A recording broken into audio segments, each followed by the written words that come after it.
In exactly 2 weeks' time, we'll know the outcome of the UK election. Trading in the IG Digital 100 is currently showing a Conservative majority of 59 seats, down from a high of 85 on the 8th of May. The short trade on sterling dollar is also winning out as the pound slides below $1.29. Today, in our series on the election, we're talking to Robert Oulds from the Bruges Group, which has at its central idea to leave the EU. Robert, good to talk to you. First of all, to what degree is this election about one issue, the strength or otherwise of Theresa May's hand in EU negotiations? Well, this election wouldn't have been happening if it wasn't for the Brexit vote, the change in the Prime Minister, and of course the need to have a good majority in place to push through the kind of Brexit that Theresa May, the British Prime Minister, wants. So it wouldn't be happening, but it initially started off as being billed as the Brexit election, but has since gone on to a whole host of other issues. In a sense, Brexit in the minds of the public is a settled issue. Most people now, more than 2/3 of the British people, want the government to get on with Brexit, and that includes a significant chunk of those who actually voted to remain. Only 22% want to keep Britain in the European Union now. The support for EU membership has crashed through the floor. And so the public have moved on to other issues such as health, education, social care, immigration, and of course, what's emerging is security. And of course, we've seen this drop in support for the Conservatives, which YouGov today mirrors this sort of drop that we've seen in our Digital 100, where they're suggesting that, as you suggest, that the things perhaps maybe not going completely the Conservatives' way this week, certainly in terms of social care. How high do you think, though, is the risk of surprise at this election for some senior scalps to lose their seats, a la Portillo, for example, or the business secretary of the old government of the Liberal Democrats, Vince Cable? Well, it's the people who were most likely to lose their seats just several weeks ago looked like senior members of the Labour Party and people who could have been future leaders of Labour, such as Clive Lewis, who's an MP in East Anglia. So it really did seem that the opposition would be wiped out. That has now changed. It's very unlikely that any Conservative will lose their seat. And it is seemingly apparent that there isn't going to be a big Liberal Democrat breakthrough. The Liberal Democrats were campaigning primarily on the issue of remaining in the European Union, even though the idea of an in-out referendum was originally their idea. They brought it up back in 2007, and Eurosceptics later adopted what was in effect a Liberal Democrat policy. The Liberal Democrats abandoned that policy now and want Britain to remain in the European Union, but it isn't catching on with the public. So the chances of a Liberal Democrat breakthrough are quite small. They may indeed capture a few seats, but it's very unlikely that the Conservatives would make any losses, apart from perhaps one or two to the Liberal Democrats, certainly not any to Labour, we would have thought. Although there is attempts to get voting in place. There's an organisation called the Progressive Alliance. They want Liberals in Labour seats to vote for Labour to keep the Conservatives out, and vice versa. I mean, that's a very interesting point. Does targeting seats work? Can you? Clive Lewis, of course, is a big supporter of this. I know, and as you say now, could he lose his seat? That's an interesting question. But does targeting seats work? Do you think, to try and oust what would otherwise be a winning person?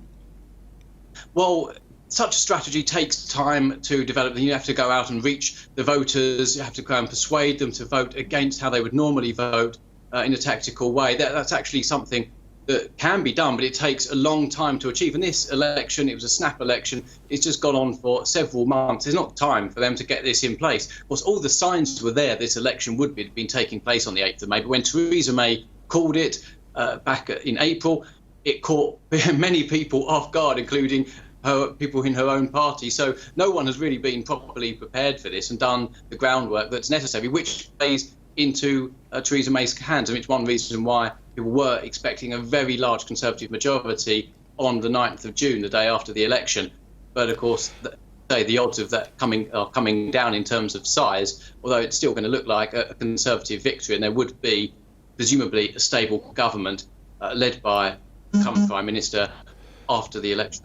So far as the job goes after the election, clearly the EU negotiations will be high, if not the highest item on the political agenda for the Prime Minister. Let's assume it is Theresa May. The aim is to get these negotiations to start as soon as possible. The EU seems to be wanting to keep a running commentary on things, where Theresa May seems to suggest that negotiations should be kept secret. How do you see things developing? Well, the European Union they still haven't really come to terms with Brexit. They are being briefed that Britain is just going through some temporary madness, that they'll come and change their minds. If they just make the deal as unpalatable as possible, they'll rethink. Well, that's not going to happen. As we know from the opinion polls, the vast majority of people, only 22% now want us to remain in the European Union. So the European Union really needs to come to terms with what is happening and recognise that they do need to make an agreement. If, of course, there's problems with them exporting their goods into the UK, including their financial services, Germany has a trade surplus with the UK. They need to keep access to the UK's markets open. Indeed, actually, European Union rules would actually have that. But we want to make sure that Brexit is as seamless as possible, and that's in their interest, the European Union's interest, as much as ours. They can't really afford, because the EU lurches from one crisis to another, to play hardball. And as soon as they recognise, as soon as they stop listening to people who are intent on telling them what they really want to hear, which is that, Brexit's just a mistake and they'll think again, they need to get down and start negotiating properly. That will happen. French elections are out of the way now. The German election will be out of the way later this year, and the British election, well, that's pretty much already decided. It's just the size of the majority that's still up for grabs. And then, of course, we need to get down and negotiate and make sure that an agreement is working in everybody's best interest. Because indeed, you talked in your blog a few weeks ago about simplifying Brexit. Explain a bit more about what this means, because I think everybody would like to see something simple. We've got 2 years, I think, a programme of 2 years to get everything sorted out. I think after 2 years, we're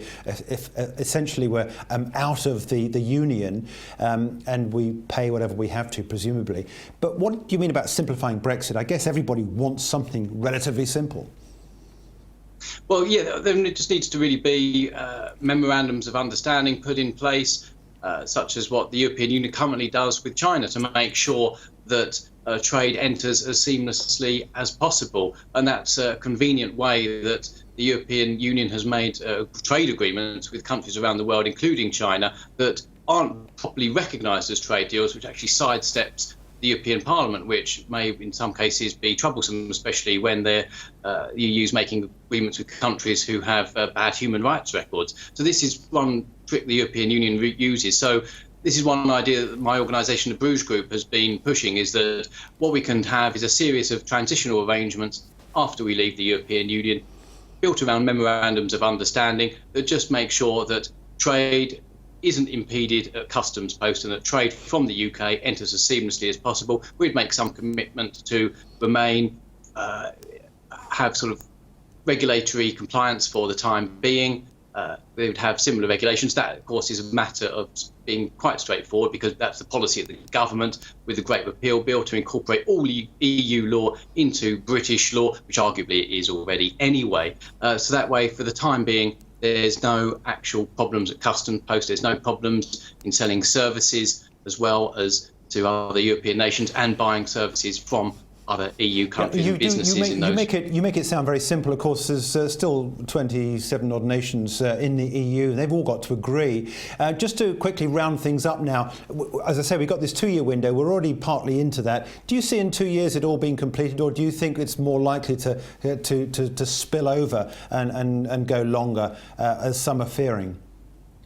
Well, Michel Barnier, who's representing the European Commission in these negotiations on the EU side, has said a deal can be done in 18 months. A deal can be done within the 2 year time frame. That's 2 years from roundabout now, 29th of March, from when the notification went in. As long as it comes into place before the next European elections, and that change in Commission, which will be in 2019, that will be fine. No doubt there will be some kind of transition. There will be arrangements that go on, and countries do always interact, and states and political bodies such as the UN, the EU, do always continue to change their relationships with other countries. So Britain, once it's out of the EU, would still be negotiating with the EU in terms of future deals, future arrangements. So this is really, Brexit is going to be a continual process where Britain will be continuing to manage its relationship with the European Union. And of course, at home, Brexit will be a process where our own politics will be evolving, and hopefully we're becoming a more democratic and more